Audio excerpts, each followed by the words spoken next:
අද අපි කිව්වා වගේම කිරිඳිඇල්ල බලන්න තමයි යන්නේ. දැන් අපි ඉන්නේ පැල්මඩුල්ල ටවුන් එකේ.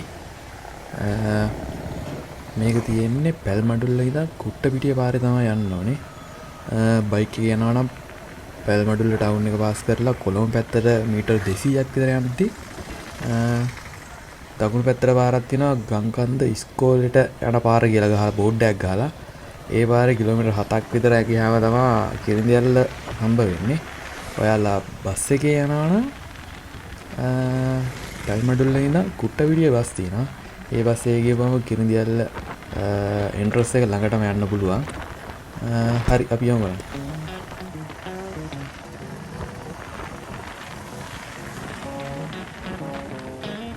පැල්මඩුල්ල ටවුන් එක පාස් කරලා හිතන විදියට මීටර 200ක් 300ක් විතර පල්ලෙහාට යන්න ඕනේ.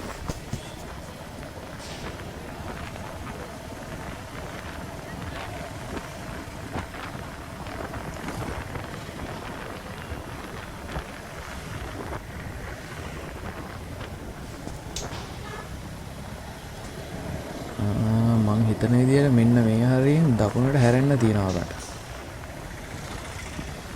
වම් පැත්තේ වුඩ් සිටිය තියෙනවා. වුඩ් සිටිය පාස් කරනවත් එක්කම මෙන්න මෙතන නිල් පාට බෝඩ් එකක් ඉස්කෝල ගංකන්ද ඉස්කෝලේ කියලා බෝඩ් එක ගහලා තියෙනවා. එතනින් දකුණට දාන්න තියෙනවා. බලන්න ඉස්සරහින් ලස්සන කම් සෙට් එකක් එහෙම බේන්න දිනවා මේ පාරට දැම්මම පස්සේ. අද නම් පොළ දවසක් වගේ. පැල්මඩුල්ල පොළ තියනවාද?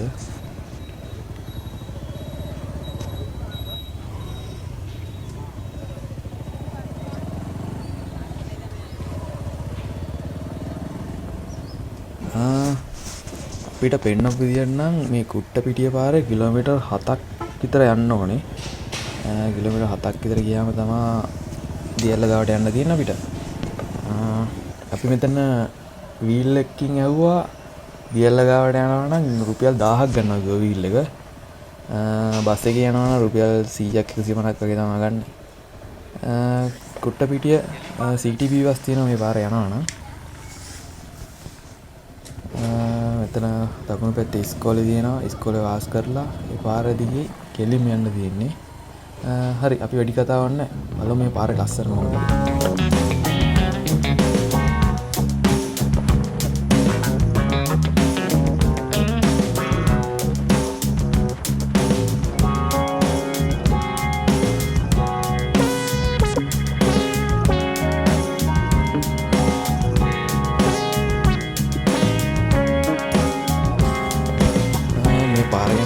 එහෙම අපිට කන්දක් වටේට තමයි යන්න තියෙන්නේ. ඒ කන්ද උඩ තමයි දියැල්ල ඇත්තේ මම හිතන විදියට. මාර ලස්සන පාරක් දෙපැත්තේම තේවතු තියෙන්නේ. තේවත්තක් නැද්දෙන් ලස්සන බලාගෙන යන්න තියෙන අපිට. මේ බලන්න දෙපැත්තෙම තේවතු තියෙන්නේ. හැබැයි ඒ තේවතු වල ලස්සන බලාගෙන තේවතු මැද්දෙන් තමයි අපිට දියැල්ල ගාවට යන්න තියෙන්නේ.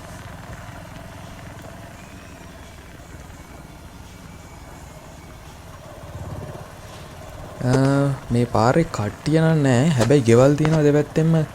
ගම ඇති සමහරක් ඉඩ උඩටම. වගේ වම් පැත්තෙන් දකුණු පැත්තෙන් පේනවා මාර ලස්සන view එකක්.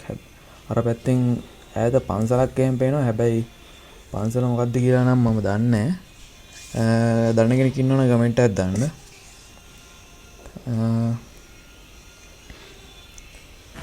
අපි දැන් කිලෝමීටර් 6ක විතර දුරක් ආවා. මං හිතන්නේ මේ ළඟ තමයි දියැල්ල ගාවට යන පාර තියෙන්න ඕනේ.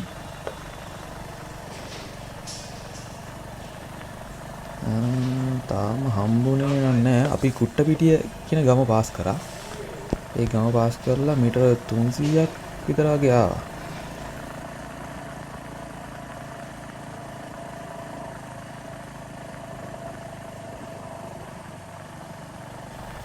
ඉස්සරහින් පේන්න තියෙනවා අපිට ගාවට යන එන්ට්‍රන්ස් එක වෙන්න ඕනේ. ඔව් ඒක තමයි. මෙතන තමයි අපිට දියැල්ල ගාවට යන්න තියෙන තැන. වාහනය පාක් කරන්න තැනක් නම් නැහැ. මෙතන පාර ආයිනේ දාලා තමයි යන්න වෙන්නේ අපිට. අපි බලමු. අපි රුපියල් 100ක ටිකට් එකක් අරගෙන මේ පඩිපෙළ පෑලා මීටර 200ක් විතර යන්න ඕනේ කියලා කිව්වා.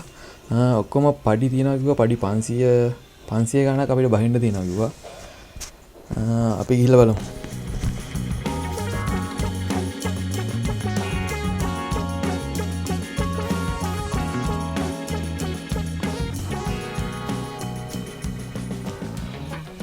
මෙන්න මෙතනින් චූටියට දියැල්ල වෙනවා. කැම එක නම් පේයිද දන්නේ නැහැ. ලාවට චුට්ටක් වෙන්නේ. අපි ගිහිල්ලා බලමු දියැල්ල ළඟට. පඩි පෙළ එහෙමනම් හොඳට හදලා තියෙනවා හැබැයි. දෙපැත්තෙන් වැටක් එහෙම ගහලා. මම හිතන්නේ මේ දෙපැත්තෙම තියෙන පෞද්ගලික ඉඩම්. පෞද්ගලික ඉඩමක් මැද්දෙන් තමයි මෙහෙම පඩි පෙළක් හදලා වැටක් කාලා තියෙන්නේ. උඩ ටිකට් කවුන්ටර් එක්කෙනා කිව්වා මෙතන ඔයාලට නතර වෙන්න එහෙම ඕන නම් කෝල් එකක් දීලා බුක් කරන්න පුළුවන් කිව්වා. මෙතන නිකන් මං හිතන්නේ තනි රූම් එකේ ගෙස්ට් හවුස් එකක් තියෙන්නේ. කිරින්දියල්ල රිසෝට්, කිරින්දියල්ල ඉකෝ රිසෝට්. මේ බලන්න මෙතන මාර විදියට ලස්සනට කිරින්දියල්ල පේනවා. මෙතන ගෙස්ට් හවුස් එකට නතර වෙන්න ආවත් view එක සුප්‍රියටම තියෙනවා. අපිට මෙතනින් තමයි පල්ලෙහාට බහින්න තියෙන්නේ. රිසෝට් එක ගාවට සුද්ධ කරලා තිබ්බට හැබැයි මෙතනින් එහාට නම් පාර සුද්ධ කරලා එහෙම නැහැ. හැබැයි පඩි පෙළයි අත්තටයි දිගටම තියෙනවා. අපි ඉස්සරහට යමු බලන්න.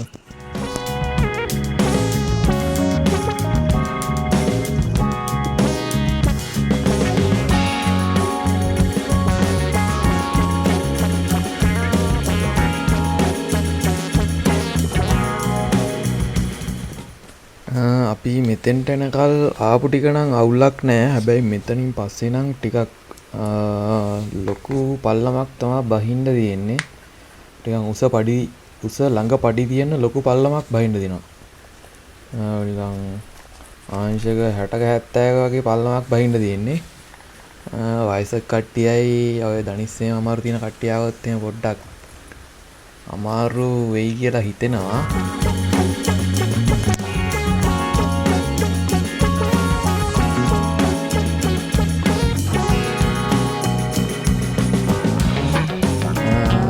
පොඩ අපි දියැල්ල ළඟට ආවා මම හිතන්නේ. මේක අර සාමාන්‍ය දියැල්ලක් වගේ නිකන් නෙමෙයි, නිකන් අර අංශක නිකන් 70ට වගේ බැවුමකට වගේ තමයි දියැල්ල වැටෙන්නේ. එකපාර උඩ ඉඳන් පල්ලෙහාට වැටෙන දියැල්ලක් නෙමෙයි කිරිඳියැල්ල කියන්නේ. හැබැයි මාර ලස්සන විදිහට ඒක පේනවා. අපි දියැල්ල පල්ලෙහාට ආවා. සාමාන්‍ය විනාඩි 15ක් 20ක් විතර ඇතුළත එන්න පුළුවන්. ටිකක් වයස කෙනෙක් නම් පොඩ්ඩක් අමාරුයි. ඒ පඩි නිකන් ළඟින් උසට තියෙන්නේ. බහින්න පොඩ්ඩක් අමාරුයි.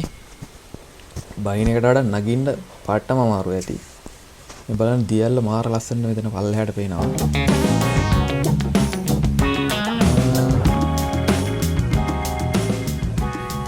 මෙතෙන්ට ආපුවම මාර ලස්සනට ගිරි දියැල්ල පේනවා.